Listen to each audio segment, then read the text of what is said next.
Olá, o TV Cidadã está começando e nosso assunto hoje é o Ecoengenho, o instituto conhecido nacionalmente pelas pimentas da tapera. Mas o nosso assunto não é só esse não, a gente vai conversar sobre todos os projetos da ONG e conosco aqui para nos dizer como é que funciona a ONG, a história e tudo mais, José Roberto Fonseca, que é o presidente do Instituto Ecoengenho. Muito obrigada por sua presença aqui no TV Cidadã. Temos muito o que conversar porque o Ecoengenho já tem 10 anos de história, né?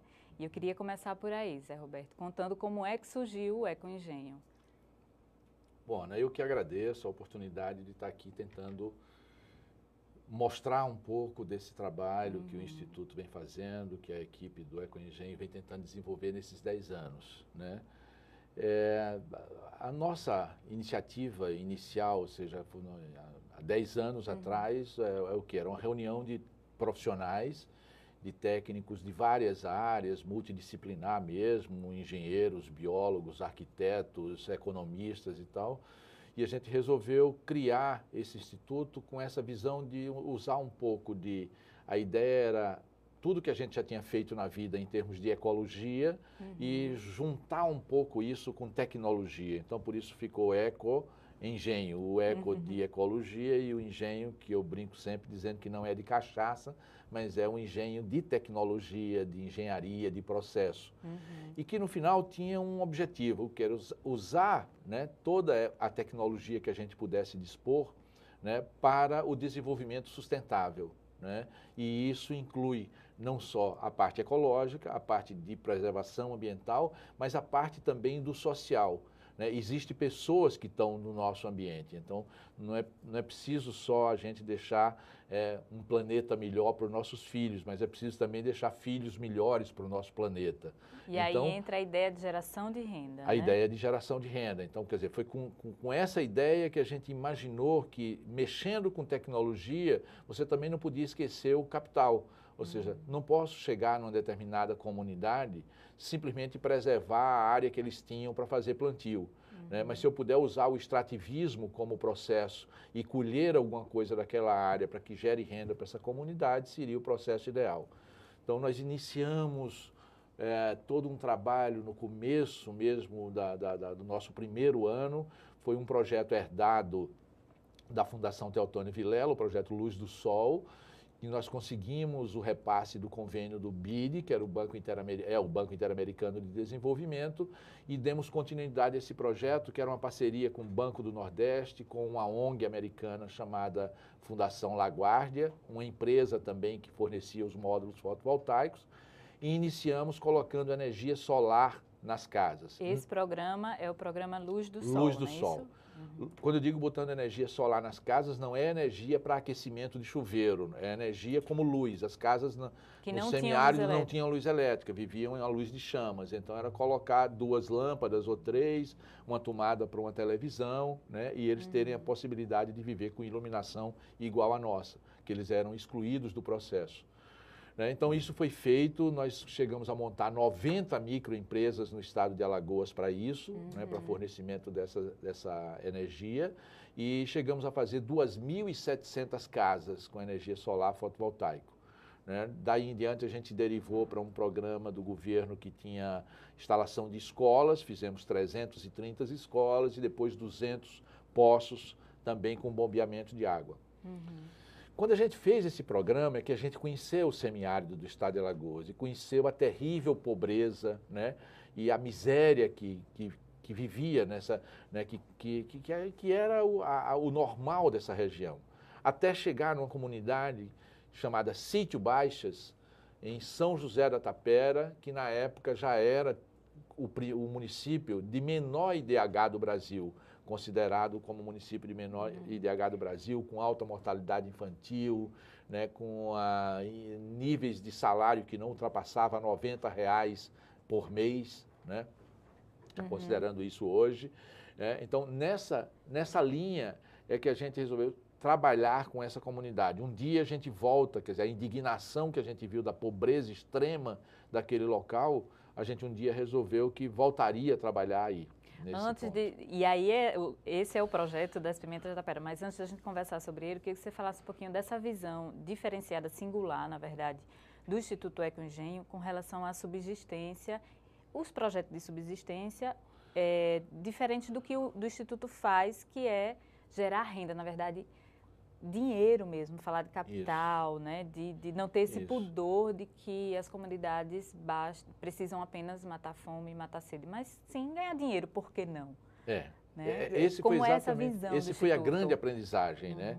Quando eu digo que a gente percorreu o semiárido todo e constatou essa pobreza absoluta, a gente aprendeu também que tudo que estava sendo feito nessa região, né, em termos de gestão pública mesmo, era em busca ou seja, da subsistência. Então, vamos ali plantar cultura de subsistência, o importante é a segurança alimentar, então o programa 1 milhão de cisternas que vai trazer água para todo mundo, mas essa água era para beber, pela pouca quantidade que tinha, então água como fator de produção não existia, culturas como fator de produção não existia e ainda não existe, né? Isso começou a fazer com que a gente começasse a moldar um programa que a gente terminou chamando de H2Sol, né, que é o água solar, né, onde a gente brincou um pouco com essa história de que o Sol era sempre o vilão e o Sol é o maior fornecedor de energia do planeta. Então a gente poderia usar a tecnologia solar, sim, e romper um pouco com essa ideia de que você não pode sair dos saberes locais. Então as pessoas não podem ser mexidas na cultura daquele grupamento, daquelas comunidades pobres, porque eles têm os seus saberes e tal. Mas os saberes deles não alcançariam jamais informações importantes com tecnologia que poderiam mudar suas vidas, nesse sentido. Então a gente imaginou que, como terceiro setor, não era papel nosso trabalhar para a subsistência, nem trabalhar para a segurança alimentar. Então, enquanto ONG, enquanto está ali no terceiro setor, nós poderíamos caminhar para descobrir modelos ou microsistemas que gerassem renda. Então, a ideia era procurar produtos de valor agregado, a ideia era introduzir tecnologia, mesmo que essa tecnologia fosse a tecnologia do Vale do Silício, mas que ela não tem nenhum perigo, não se pode mexer, e ela é uma tecnologia disponível, está na prateleira. Se você for em qualquer lugar hoje, você compra um módulo fotovoltaico, liga. O sertanejo hoje já mexe com isso com a maior facilidade e bota o som dele para funcionar. Então, não existe nenhum risco, né, de você estar mudando a cultura, até porque você não está lidando com tribos indígenas que não faz parte da nossa civilização. Tem uma civilização própria, tem uma cultura própria. Então, o pobre, né, não deve ser mantido pobre só por isso. Então, a ideia do Ecoengenho foi começar a definir, então, a traçar um projeto, traçar uma linha de trabalho que pudesse trabalhar na linha de agregação de valor e na linha de geração de renda. Passou a ser uma certa busca da gente, né, a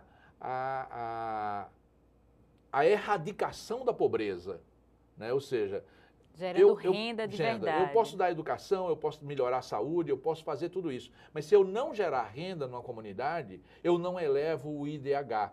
Então, o índice de desenvolvimento humano não sai do canto se as pessoas não têm dinheiro. Né? Pode ser interessante até para alguns grupos manter essas pessoas pobres por uma questão de manipulação. Mas o pensamento do terceiro setor, da ONG Ecoengenho, não era interesse nosso fazer isso. Então, o interesse era que essas pessoas realmente se empoderassem, que as pessoas pudessem gerar renda, pudessem decidir suas vidas e pudessem escolher o que comprar, o que comer e como viver daqui para frente. E aí vamos contar como a ONG Ecoengenho, o Instituto, fez para transformar água e sol nas pimentas da tapera, as famosas pimentas da tapera, tão gostosas e que a gente já encontra em supermercados aqui em Maceió.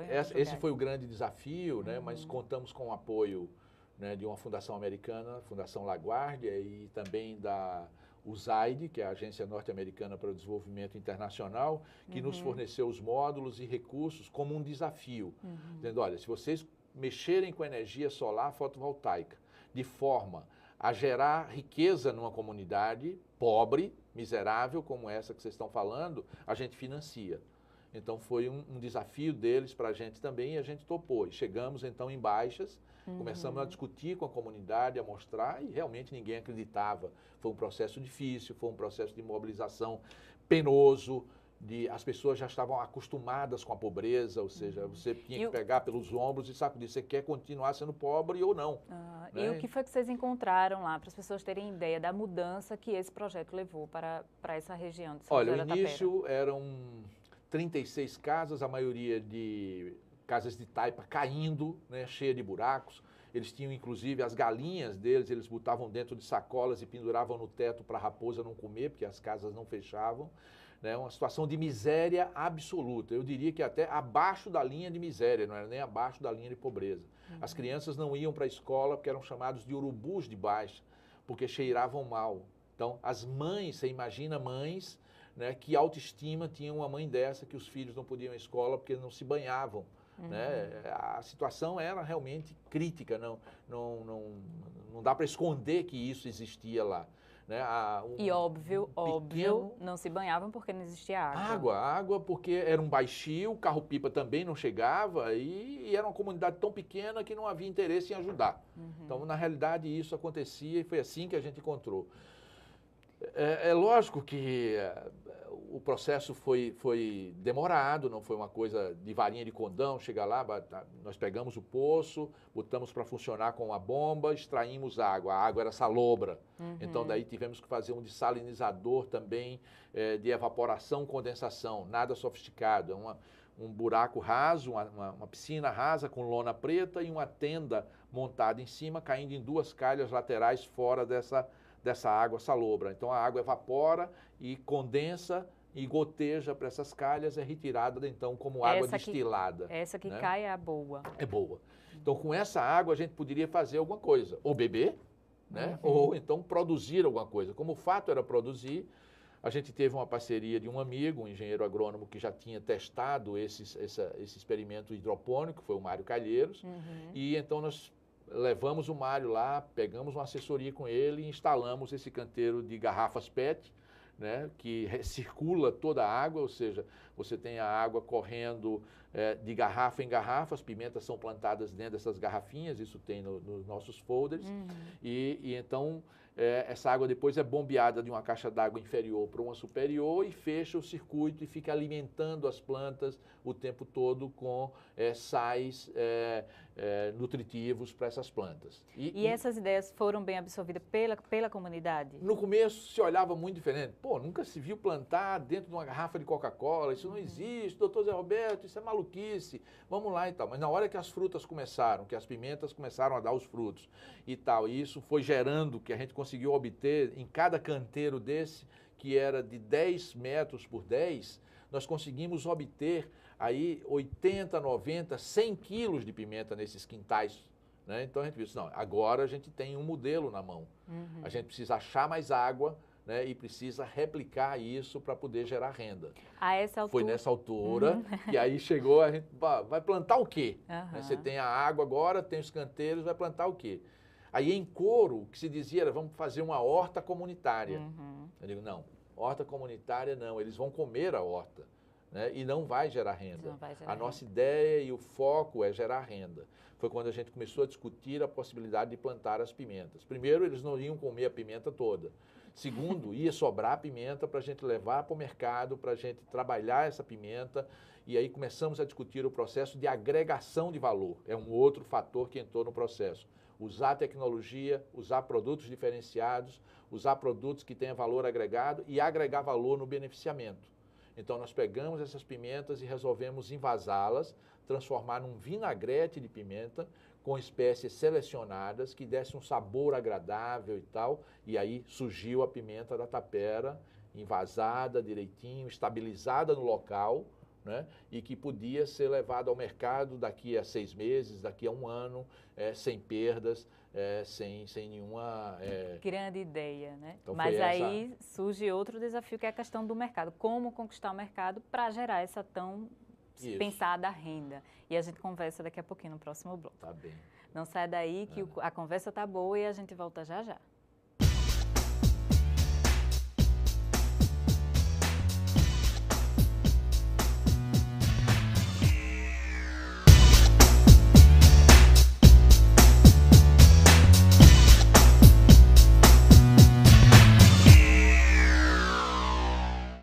Estamos de volta com o TV Cidadã, que hoje conversa sobre o Instituto Ecoengenho. E conosco, José Roberto Fonseca, que é presidente do Instituto. Nós estávamos conversando sobre as pimentas da tapera, que viraram produtos comercializáveis. Mas como conquistar o mercado? para conseguir renda, né? Gerar renda, que era o objetivo principal do projeto, né, José Roberto? Esse era o desafio final, ou seja, a ponta do processo. Quer dizer, produzir só não era importante, né, fazer com que eles trabalhassem no processo, mas tínhamos que vender isso. E se pensava muito numa coisa que vivia sempre se falando, arranjos produtivos locais. Então você produz isso e vende na feira e tal, e por ali mesmo. Não, a gente rompeu também um pouco, essa quebra de paradigma foi significativa. A gente começou a estudar que deveríamos colocar isso em nichos especiais de mercado. Então já foi umas maluquices que a gente começou a pensar que deveríamos sair com esse produto dali para outro canto, que a ideia fosse produzir com pobre para vender para rico. Então, como a ideia era agregação de valor e geração de renda, a ideia não era colocar essa pimenta nos mercados locais da região do semiárido, mas trazer para o mercado principalmente de Maceió, por ser um produto ainda experimental, internalizável. Então, foi quando a gente começou a discutir. Os especialistas, desculpe lhe interromper, mas os especialistas chamam isso de pensar fora da caixa. Exatamente. Pensar diferente Ricardo do Neves que... foi um dos livros que nortearam essa ideia, pensar fora da caixa. Então começamos a imaginar isso e foi quando eu comecei a discutir com alguns hotéis, como o Ponta Verde, que foi um dos primeiros a encampar a ideia, um processo que foi demorado, mas pimenta no apartamento não e tal, bem, mas olha, se eu tiver uma pimenta ou 2 vidrinhos de pimenta em cada apartamento, 200 apartamentos é uma vitrine imensa para o turista vir comprar e a gente tem um folderzinho, então o folder acompanharia, conta a história do projeto e tal, então isso a gente estaria vendendo, mostrando para o hotel que ele estaria vendendo não a pimenta só, mas estaria vendendo o projeto também. Isso faria parte da responsabilidade social dele. Então, na realidade, a gente chegou aos hotéis, chegamos ao Palato, hoje no Brisa Tower também está a pimenta lá e tem mais alguns outros hotéis em Maceió que estão entrando no processo agora e eu gostaria de que mais hotéis pudessem entrar, porque aí a gente fecharia a produção. E né? qual é o feedback que vocês recebem do turista mesmo, que está lá na ponta? Maravilhoso. Eu recebo 3, 4, 5, 6 e-mails por semana dizendo que teve férias em Maceió, no Hotel X, e comprou a pimenta da tapera, só que acabou e agora eu quero mais, onde é que eu compro? Vende em São Paulo, não vende? E a gente tem mandado. Né, era isso que eu ia perguntar. Vocês estão pensando, já tem articulado essa questão de mandar para fora do estado? Não, porque esbarramos num processo. Qual é? Antes tinha uma lei que a gente usava, que era uma lei que existia do governo anterior sobre a microempresa social, né, que a gente legalizou essas pessoas dessa forma e poderia tirar a nota fiscal e mandar. Hoje a gente está tirando a nota fiscal como produtor rural. Isso gera um processo mais complicado. As pessoas de fora têm que depositar um cheque, fazer um depósito numa conta. Você já pensou o que é cada uma família pobre dessa que está plantando ter uma conta bancária aberta com uma tarifa de 30, 40, 50, 80 reais? Né? Então tem que encontrar um meio de que a gente possa vender isso para fora com mais facilidade. Mas essa venda nos nichos especiais dos hotéis em Maceió, se a gente pegar mais 2, 3 hotéis grandes, né, que possam absorver, a gente fecha completamente a produção de baixas e torna essa comunidade altamente sustentável e com a sua vida completamente modificada. Hoje as pessoas têm a satisfação da gente de chegar lá e ver as pessoas limpas, bonitas, bem vestidas, rindo, né? E satisfeita, a moradia mudou, uma outra ONG chegou junto, refez as casas de taipa, então recentemente uma emissora de TV está fazendo um programa que está lançando ao ar agora no sábado 29, o programa Ação, a Globo, fez um programa específico sobre esse projeto nosso, né? Então, a partir daí, então, deslanchou. Então, de repente, a gente tem um modelo, né, de um microsistema que pode realmente erradicar a pobreza.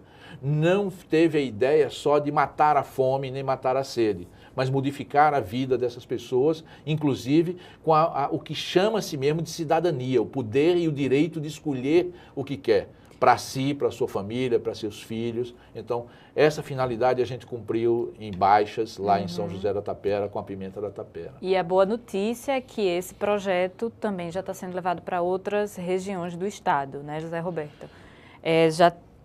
A Ecoengenho já tem o projeto Aroeira, que é na região do Baixo São Francisco, também nesse modelo para produzir renda com as comunidades de lá. Conta um pouquinho onde é exatamente, se já está funcionando, se está na implementação, o que é que vai ser, o que é que vem por aí. Esse é mais um pulo do gato, ou seja, toda a aprendizagem que a gente teve no semiárido, né, a gente queria mostrar que fazendo isso em Baixas, a gente poderia reaplicar esse modelo em qualquer outro local. Né? Só um parêntese, que esse projeto que a gente fez em São José da Tapera, por uma ONG internacional, que foi a LaGuardia, e um programa da Embaixada Britânica, a gente conseguiu levá-lo para Moçambique. Para Moçambique, né? E implantamos em Maputo, nos arredores de Maputo, um projeto exatamente igual a esse, onde eles estão produzindo pimenta e acabaram de ganhar um prêmio agora do RIP, que é esse programa internacional da Embaixada de Londres, né, do Reino Unido, e isso fez com que a gente aprendesse e lançamos um projeto similar, só que com outro produto, que também se chama pimenta por acaso, porque na realidade é uma especiaria. Nós aproveitamos o edital, né, público da Petrobras do ano passado, que é o Petrobras Desenvolvimento e Cidadania, e nós apresentamos para eles o projeto Aroeira e conquistamos esse prêmio, né, que foi dentre 5.000 e tantos projetos, só foram 100 aprovados, o Ecoengenho foi aprovado, 113, se eu não me engano, aprovados, o Ecoengenho foi aprovado, nós estamos executando desde o início do ano. E vai plantar pimenta rosa. É diferente da pimenta que a gente já conhece de lá da Tapera. Exatamente. Nesse caso, nós não vamos nem plantar, Ana. Na realidade, nós vamos trabalhar com os extrativistas. A pimenta rosa, ela é o fruto da aroeira, que é uma árvore nossa, que muito pouca gente dá valor, né? Mas é um produto que você pode ver aqui, esse já é um produto colhido e desidratado por nós a nível experimental, né? Você pode abrir a tampinha até para ver cheiroso. A cor, isso é uma especiaria, vale uma fortuna, né? É vendida no mercado internacional, isso muito caro. Existe aqui nos supermercados para vender e a nossa qualidade é melhor do que a que é vendida aqui no Brasil. Né? Nós estamos uma consultora do Espírito Santo que atestou que a qualidade desse nosso produto é a melhor que ela já viu no país, em termos de origem do produto, que é a região de Piaçabuçu, Penedo, Santana do São Francisco, em Sergipe, o outro lado também Neópolis. Então, essa região é uma grande produtora de aroeira e são comunidades extrativistas. Diversas também, são comunidades de pescadores. Não como em São José da Tapera, que era uma comunidade localizada. Essa é completamente difusa, né? São extrativistas que às vezes eram pescadores, que na época, como o Rio São Francisco hoje está com uma redução muito grande do índice de piscosidade e tal, então eles estão fazendo extrativismo de cambuí, de frutas tropicais locais, como caju e tudo, e agora da pimenta rosa, onde a gente vai fazer desde a extração até o beneficiamento e a venda com ela já processada, uma espécie de industrialização que a gente está chamando ainda de artesanal, mas dentro de uma estrutura usando energia solar também para geração de calor e desidratação dessa fruta, agregando valor de forma considerável, realmente tirando absolutamente da miséria esses extrativistas que vivem lá hoje, à base do Bolsa Família. E outros projetos também são desenvolvidos pelo Ecoengenho, como o da região da mineração do Vale Verde. Na verdade, é para recuperar áreas degradadas. Isso. Para as pessoas entenderem como a recuperação de áreas degradadas pode gerar renda para as pessoas. É verdade. Então, ou seja, o projeto de recuperação de áreas degradadas faz parte também de um financiamento da USAID, num consórcio de ONGs que a gente tem chamado de Energia Limpa, o consórcio de Energia Limpa, onde a proposta era exatamente aí, é um plantio. Nessa região, a gente conseguiu já plantar 4,5 hectares, a ideia inicial era 5 hectares, depois expandir isso, de aroeira, para consorciar esse plantio com outros produtos de valor agregado, ou produtos também de ciclo curto que eles já fazem lá nessa região do Agreste. Em que pé está esse projeto? Já está acontecendo? O projeto já está plantado, as plantas já estão com mais de 1,5 metro de altura, já teve a primeira frutificação, nós já estamos entrando na fase de treinamento, né, da equipe técnica da mineração Vale Verde, que adotou o projeto, fez uma parceria conosco, é muito importante, né? Porque eles vão ter futuramente que relocar pessoas, possivelmente de alguma região onde vai ser extraído o minério de cobre e ferro, e essas pessoas vão ser deslocadas para outro local. E eles não queriam fazer isso simplesmente jogando essas pessoas num outro local e dizendo se virem. Né? A ideia era fazer isso e fazer com que eles fossem agricultores como sempre foram, mas mudando também um pouco a concepção da agricultura de subsistência. Em vez de só plantar fumo e mandioca, né, o fumo, mandioca, milho, feijão, abóbora, plantar algum produto de subsistência. Então, o diretor da empresa, né, encampou a ideia, contratou o Ecoengenho, né, como um parceiro no projeto, e hoje nós estamos trabalhando lá na ideia de recuperar essa área degradada, porque a aroeira é uma árvore, né?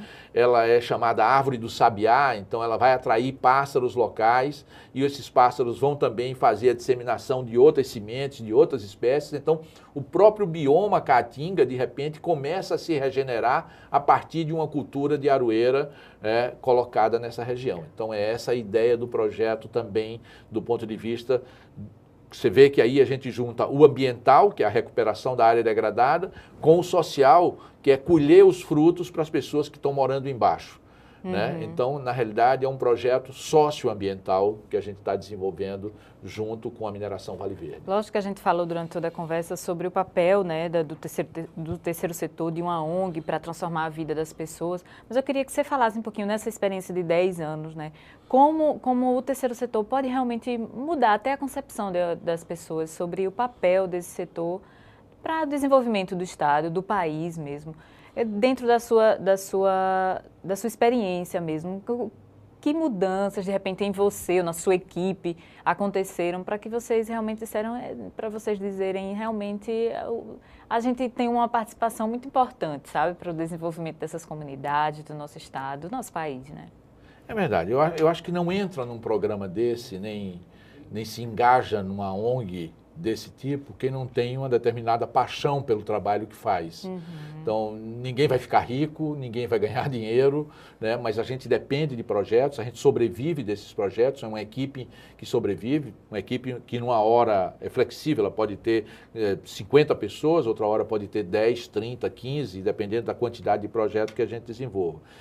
Mas essa aprendizagem toda que a gente teve no campo e essas vitórias que a gente obteve no trabalho que a gente fez, leva a uma série de reflexões. Né? Primeiro, que é possível fazer, né? Não desistir nunca. Né? É errando que se consegue acertar em vários momentos do nosso percurso de vida. Existem modelos que podem mudar esse perfil todo de pobreza do estado de Alagoas, que a gente vê nas estatísticas cada dia pior. Se você comparar até recentemente, você vê Alagoas com tanta riqueza, né? Alagoas com tantas empresas, mas é um estado que tem 52% de pessoas abaixo da linha de pobreza. Né? E isso principalmente nessa região do semiárido. Então isso é possível mudar. Existem ideias, existem projetos, existe coisa, falta um pouco de vontade. Então eu acho que o modelo político da gestão do semiárido é um modelo muitas vezes equivocado. Não apenas em Alagoas, mas no Nordeste, no Brasil como um todo, ele é um modelo equivocado que precisa ser repensado para ver como é que a gente pode, com pequenos sistemas produtivos, com valor agregado, com geração de renda, mudar um pouco desse perfil. Isso foi a maior aprendizagem, isso hoje é a maior satisfação, isso hoje é o maior patrimônio do Ecoengenho, estar trabalhando nessa linha. Nós somos o dono desse modelo, nós pegamos coisas de vários outros ONGs, outros criadores e estamos adotando processos. E todos os alagoanos também, com certeza, se orgulham muito do trabalho de vocês. Eu gostaria, para a gente encerrar, nosso tempo acabou, infelizmente, Zé Roberto, que você desse os meios de contatos para quem está em casa, quiser entrar em contato com vocês, tirar dúvidas, saber mais, fica à vontade. Bom, nós trabalhamos ali na Gruta de Lourdes, no final da rua do Hospital Arthur Ramos, entrando à esquerda. Nós temos o telefone 3338-3644, nosso site é o www.ecoengenho.org.br, né? O nosso e-mail é o ecoengenho@ecoengenho.org.br e nós estamos lá à disposição. Todo mundo fica à vontade, né? Para conversar, para discutir, para trocar ideias. Zé Roberto Fonseca, presidente do Instituto Ecoengenho, muito obrigado por sua vinda aqui, a conversa foi ótima. A gente conversa mais no próximo programa, que acabou o nosso tempo, infelizmente. Eu que agradeço. Obrigada mesmo. Tá. A você que nos assistiu, nos acompanhou também, muito obrigada. A gente volta a se encontrar no próximo TV Cidadã. Até lá.